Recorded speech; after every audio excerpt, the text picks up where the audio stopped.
Bharat restaurant बाना hills में इकलौता इंडियन रेस्टोरेंट जो कि आप flower garden golden bridge cross करते हुए जब फ्रेंच विलेज पहुंचते हैं उसके वन ऑफ द कैसल में है। अगर आपको लगता है कि आपको इंडियन फूड नहीं मिलेगा तो let me show you this video जिसमें आपको पता चलेगा कि पूरे वियतनाम में आप कहीं पे भी चले जाए सबसे डिलीशियस जो खाना आपको मिलेगा इंडियन फूड का वो यही मिलेगा। This is amazing restaurant. अगर आप इंडिया के हैं और इंडिया में आप बारबेक्यू नेशन वगैरह आप घूमे हैं, उस तरह के रेस्टोरेंट में आप घूमे हैं तो आपको ये कम्प्लीटली वही की याद दिलाएगा। बहुत ही बड़े आप स्पेस में ये फैला हुआ है जहाँ पे आपको नॉन वेजिटेरियन वेजिटेरियन जितने भी तरह के खाने चाहिए। मेरे मम्मी पापा इंडियन जो टी है वो भूल गए थे कि क्या होता है, यहाँ पे वो भी अवेलेबल है।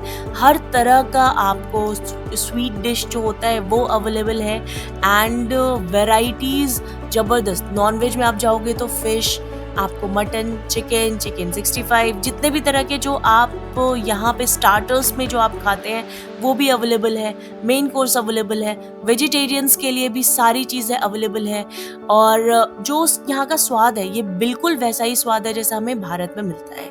और जो यहाँ पे मसाले यूज़ हुए हैं सबके सैम्पल्स लगे हुए हैं। जो भी मसाला है वो कम्प्लीटली इंडियन स्पाइसेस यहाँ पे उन्हीं से यहाँ पे बनता है।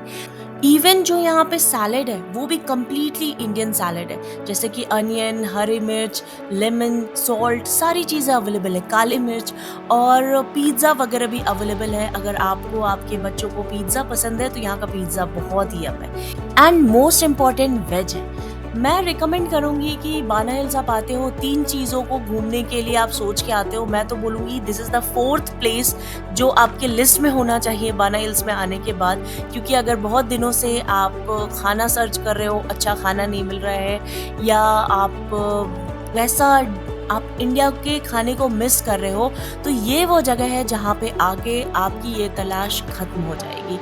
फ्रूट्स भी अगर आप देखोगे तो बहुत वैरायटीज़ ऑफ फ्रूट्स अवेलेबल है जो हमारे साइड में होते हैं, लगभग वैसे ही फ्रूट्स अवेलेबल है। एंड अगर हम देखें तो डेजर्ट साइड में अगर हम जाते हैं तो बहुत ही ज़्यादा वैरायटीज़ अवेलेबल है पेस्ट्रीज़ के एंड जो केक्स हैं एंड जो स्वीट्स हैं। तो अगर आपसे कोई कहता है कि बाना हिल्स आपको घूमने जाना है तो विद फूड वाले टिकट लेना है या विदाउट फूड वाले टिकट लेना है, तो आप विद फूड के टिकट लीजिए एंड उसमें भारत रेस्टोरेंट का मेंशन होना चाहिए, क्योंकि यहाँ पे आके आप जब भर पेट जब खाना खाते हैं फिर बाना हिल्स घूमने का मज़ा ही अलग है। और एक बहुत इम्पॉर्टेंट बात यहाँ की मैं बता दूँ कि यहाँ पे अगर आप फूड वेस्ट करते हैं जैसा कि हम इंडिया में बहुत ज़्यादा करते हैं तो यहाँ पे फूड वेस्टेज का $5 आपको पे करना पड़ता है, जो यहाँ की मुझे सबसे अच्छी बात लगी। क्योंकि सिंस यहाँ पे जो सिस्टम है वो आप प्लेट लेके खुद से जाके सारी चीज़ें लेते हैं, तो ऐसा ना हो कि आप जा रहे हैं तो इतनी सारी चीज़ें लेके आ जाए जो आप खा ना पाए और बाद में वो डस्टबिन में चला जाए, वेस्ट हो जाए। तो अगर आप ऐसा करते हैं तो ध्यान रखें कि $5 अपने पॉकेट में तैयार रखें उस फूड का कॉस्ट देने के लिए। इसके अलावा आपको बाना हिल्स में कहाँ घूमना है और बाना हिल्स कैसा है ये जानने के लिए लिंक डिस्क्रिप्शन बॉक्स में है, उस वीडियो में आप चेक कर सकते हैं या फिर आई बटन पे क्लिक करके भी आप देख सकते हैं। और इससे हट के एक मैं बात आपको बता दूं जो कि बहुत ज़्यादा इम्पॉर्टेंट है कि अगर पूरे बाना हिल्स में सबसे ज़्यादा हाइजीनिक वॉशरूम कहीं मिलेगा आपको इसी रेस्टोरेंट में मिलेगा।